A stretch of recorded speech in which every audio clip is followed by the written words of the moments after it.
गांव में तो सब जगह अकाल की परिस्थिति हो गई है। लगता नहीं कि अब इस गांव में ज्यादा दिन रुकना उचित होगा। काम के लिए बाहर गांव तो जाना ही पड़ेगा।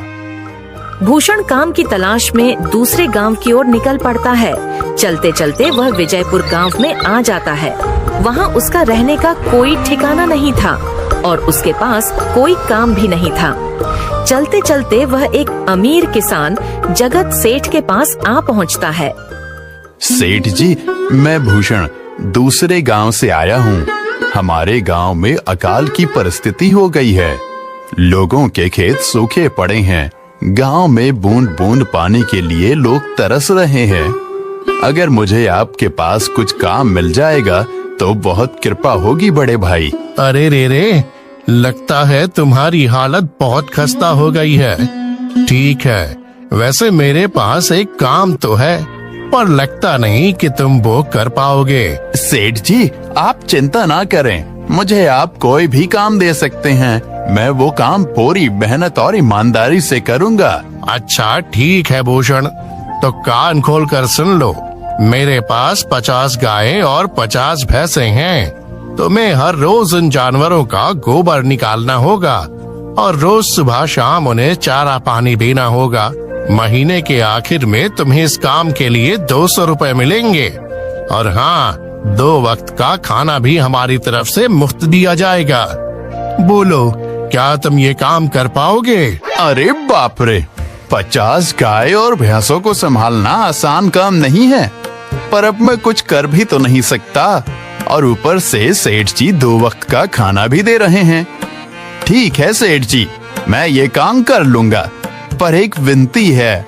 हाँ बोलो भूषण, क्या बात है? सेठ जी, अगर आपको समस्या ना हो तो क्या मैं आपके गायों के साथ गौशाला में रह सकता हूँ? सेठ जी, मैं इस गांव में नया हूँ। मेरा रहने का कोई ठिकाना नहीं है। जग्गा सेठ थोड़ी देर तक सोचता है और भूषण को ऊपर से नीचे तक देखने के बाद उससे कहता है, ठीक है भूषण, तुम गौशाला में रह सकते हो। जी धन्यवाद सेठ जी। तब से भूषण गौशाला में रहकर अपना काम करने लगता है। वह रोज जल्दी उठकर गाय और भैंसों का गोबर निकालता, उन्हें चारा डालता और समय पर पानी भी पिलाता था। हर रोज भूषण अपना काम ईमानदारी और पूरी मेहनत से करता था।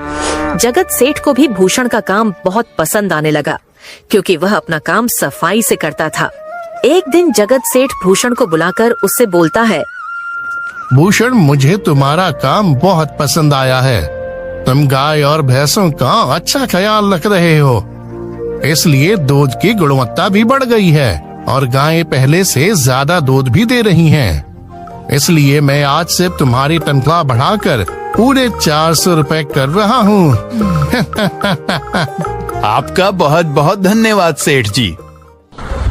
कुछ दिन ऐसे ही बीतने लगते हैं। भूषण जगत सेठ के पास बहुत मेहनत और ईमानदारी से काम करता है।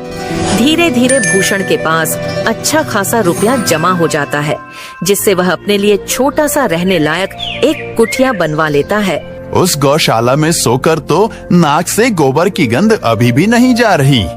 अब आखिरकार मुझे अपने घर में चैन से सोने को तो मिलेगा। तब से भूषण जगत सेठ के पास गौशाला में काम करने आता और 2 वक्त का खाना खाकर अपने घर सोने के लिए चला जाता था। कई साल ऐसे ही बीत जाते हैं। भूषण की मेहनत के कारण उसके पास अच्छा खासा रुपया जमा हो जाता है। एक दिन भूषण जगत सेठ से बोलता है, सेठ जी, आजकल गांव में चोरी की समस्या बहुत बढ़ गई है और मेरे पास कुछ रुपए भी जमा हैं जो मैंने अपने घर में रखे हुए हैं, पर मुझे उन पैसों की चोरी की चिंता हो रही है। आपको तो पता है कि मैं दिन भर आपके पास ही काम करता हूँ और सिर्फ रात में ही घर सोने जाता हूँ, इसलिए मुझे रोज उन पैसों की चोरी की चिंता सताती है। हाँ भूषण, तुम बात तो बिल्कुल सही कह रहे हो। आए दिन गांव में नए नए चोरी के किस्से सामने आ रहे हैं और दिन भर तो तुम्हारा घर खाली ही रहता है, तो चोरी होने की संभावना तो जरूर है। जगत सेठ थोड़ी देर सोचता है और फिर भूषण से कहता है, देखो भूषण, ऐसे समय में तो गांव में एक ही जगह है जहां पर तुम्हारा धन सुरक्षित रह सकता है, और वो है जमींदार का घर। क्या जमींदार का घर? हाँ भूषण, इस गांव के जमींदार बहुत ईमानदार और दयालु हैं। ऐसा मैंने कुछ लोगों से सुना है और उनके घर पर बहुत सारे पहरेदार भी हैं, तो चोरी होने की संभावना बहुत कम है। तुम अपने पैसे उनके पास रख सकते हो। अच्छा, ऐसा है क्या सेठ जी? ठीक है, फिर आज ही मैं जमींदार जी से मिलकर बात करता हूँ और उन्हें अपनी समस्या बताता हूँ। उस दिन भूषण जमींदार जी के घर उनसे बात करने जाता है। हे टूडको, कहाँ अंदर आए जा रहे हो? वहीं रुक जाओ। जी, मुझे जमींदार जी से मिलना है। मुझे उनसे कुछ काम है। क्या काम है तुमको उनसे? मुझे जरा बताओ। जी, मुझे कुछ पैसे रखवाने थे उनके पास, यही काम के लिए आया था मैं। अच्छा ठीक है, तुम अंदर जा सकते हो। नमस्ते जमींदार जी, मैं भूषण जगत सेठ के यहाँ काम करता हूँ। कुछ साल पहले ही मैं दूसरे गांव से यहाँ आया हूँ। अच्छा भूषण, बोलो तुम्हारा क्या काम है मेरे पास? जमींदार जी, मैं सालों से जगत सेठ के पास काम कर रहा हूँ और मैंने कुछ रुपए भी जमा कर लिए हैं, पर बात यह है कि गांव में चोरी की समस्या बहुत बढ़ गई है, तो मुझे अपने रुपए घर में रखने से डर लग रहा है। अच्छा, कितने रुपए जमा किए हैं तुमने? जमींदार जी, यही कोई 5 से 6 हजार रुपए होंगे मेरे पास। वाह, ये तो बड़ी रकम है। मैंने आपकी ईमानदारी के बारे में लोगों से बहुत सुना है, इसलिए मैं अपनी रकम आपके पास कुछ वक्त के लिए रखने आया हूँ। हाँ भूषण, तुमने बिल्कुल सही सुना है। तुम्हारी रकम मेरे पास पूरी तरह से सुरक्षित रहेगी। तुम अब चिंता ही छोड़ दो, मैं सब देख लूंगा। भूषण अपने पैसों की थैली जमींदार को दे देता है। ये पूरे 5,800 रुपए हैं, आप गिनकर देख लीजिए। गिनने की क्या जरूरत है? तुम तो जगत सेठ के आदमी हो, मुझे तुम पर पूरा विश्वास है। जमींदार जी, आपका बहुत बहुत धन्यवाद। अब मुझे चोरों का कोई डर नहीं है, क्योंकि मेरे पैसे सुरक्षित हाथों में हैं। अरे भूषण, कोई बात नहीं, धन्यवाद तो मुझे बोलना चाहिए, जो तुम मेरे पास आए अपने रुपए रखने के लिए। भूषण अपने पैसे जमींदार को देकर अपने घर चला जाता है। हाँ भूषण, तुम्हारे पैसे मेरे हाथों में ही अच्छे लगते हैं। ऐसे ही भूषण ईमानदारी और मेहनत से जगत सेठ के यहाँ काम कर रहा था। देखते ही देखते 2 साल ऐसे ही बीत जाते हैं। एक दिन भूषण सोचता है, अब बहुत साल हो गए जगत सेठ के यहाँ काम करते हुए। वैसे सेठ जी तो बहुत अच्छे इंसान हैं, पर सोच रहा हूँ कि खुद की जमीन लेकर उस पर मेहनत करूँ, तभी मैं बड़ा आदमी बन सकता हूँ। अब जो मेरे पास थोड़े कुछ पैसे हैं और जो जमींदार के पास कुछ पैसे संभालने के लिए दिए हैं, वो जमा करके थोड़ी जमीन खरीद लूंगा। आज ही जमींदार से मिलने जाता हूँ और अपने रुपए मांगता हूँ। ये सोचकर भूषण जमींदार जी के घर चला जाता है। जमींदार जी, मैं अपने रुपए वापस लेने आया हूँ। आपके पास मैंने 5,800 रुपए दिए थे संभालने के लिए। अरे भाई साहब, मैंने पहचाना नहीं आपको, वैसे कौन हो आप? अरे जमींदार जी, मैं भूषण हूँ। पिछले साल मैंने आपको पैसे संभालने के लिए दिए थे, याद आया कुछ? अरे भाई साहब, मेरे पास कितने सारे लोग आते जाते हैं पैसे रखने के लिए, और सभी के साथ मेरा अच्छा व्यवहार होता है। वैसे आपके पास कोई कागजात हैं क्या?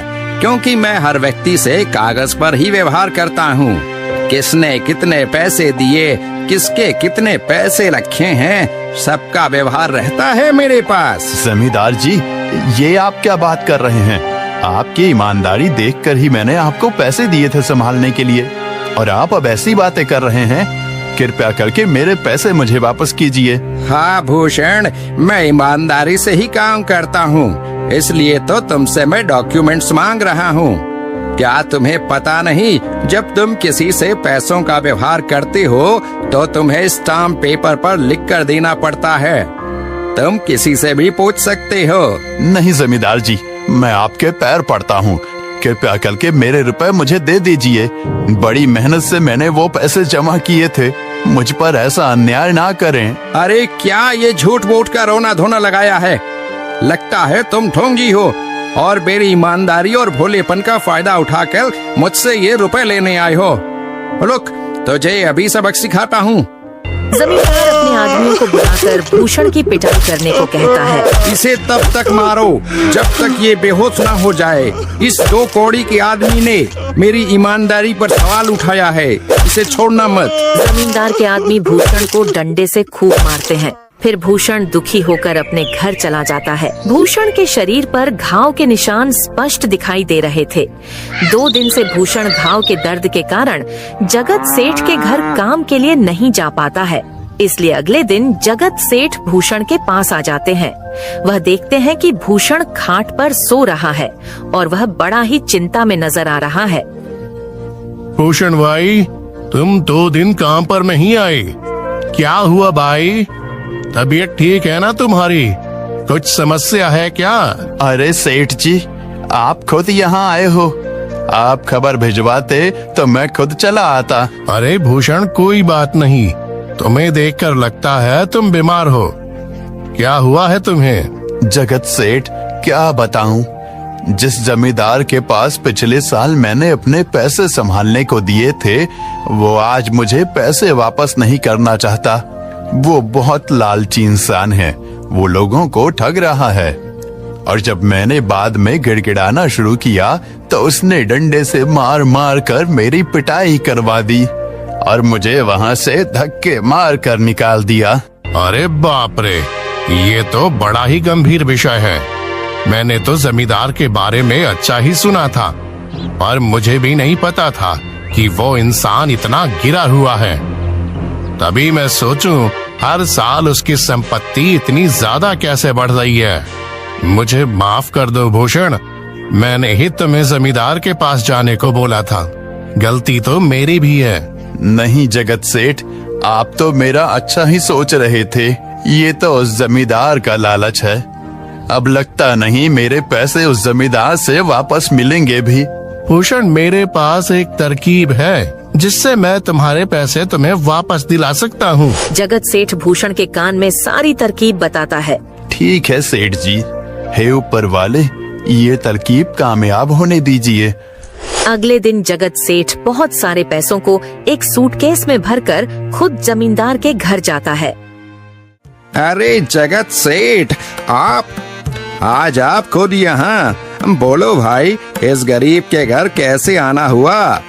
हमारा तो ये सौभाग्य है कि आप जैसे धनी आदमी के चरण हमारे घर में लगे हैं। नमस्ते जमींदार जी।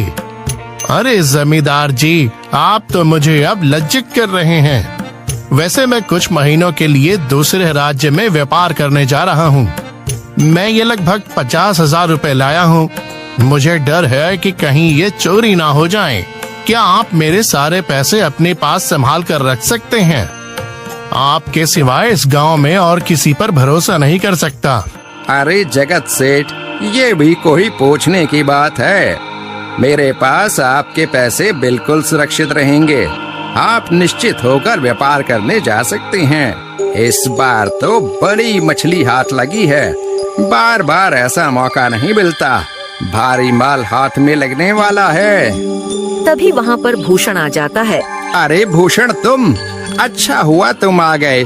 मैं तुम्हारे पास ही आने वाला था। मुझे माफ करना, उस दिन तुम्हें पहचान नहीं पाया। इतने सारे लोग मेरे पास आते हैं तो जरा परेशानी होती है, पर मैं अपनी बातों का बड़ा पक्का हूँ। हाँ रुको, मैं तुम्हारे सारे पैसे अभी देता हूँ। जमींदार भूषण के सारे पैसे उसे लौटा देता है। माफ करना भूषण, मेरे आदमियों ने तुम्हारे साथ उस दिन बदतमीजी की। मैं आज ही उनको काम से निकालता हूँ। भूषण बिना कुछ बोले वहाँ से चला जाता है। अरे क्या बात है जमींदार जी, आप तो अपने बातों के बहुत पक्के हैं। तो ठीक है, मैं अपने सारे पैसे आपके पास रख सकता हूँ। जगत सेठ इतना बोल ही रहा था कि तभी वहाँ जगत सेठ का नौकर आ जाता है। मालिक, अब आपको बाहर के राज्य में जाने की कोई जरूरत नहीं है। अभी अभी व्यापारियों का संदेश आया है और उसने कहा कि वो खुद हमारे गांव आ रहे हैं। अरे ये तो बहुत बढ़िया बात हुई। अब मुझे इतनी दूर नहीं जाना पड़ेगा। सुन रहे हो जमींदार जी, व्यापारी यहाँ आ रहे हैं। अब मुझे नहीं लगता कि ये पैसे आपके पास रखने का कोई मतलब होगा। चलो, आपका बहुत बहुत धन्यवाद। आपने इतनी ईमानदारी दिखाई मुझे। हाँ, पर अगली बार जरूर आपके पास ही आऊंगा। ऐसा बोलकर जगत सेठ और उसका नौकर वहाँ से अपने पैसे लेकर चले जाते हैं। धत तेरी की, ये क्या हो गया? ये 50,000 तो चले गए और जो भूषण के 5,800 रुपए हड़प लिए थे वो भी चले गए। आपका बहुत बहुत धन्यवाद सेठ जी। अगर आज आप ना होते तो मेरी सारी जमा पूंजी वो जमींदार हड़प लेता। भूषण, कोई बात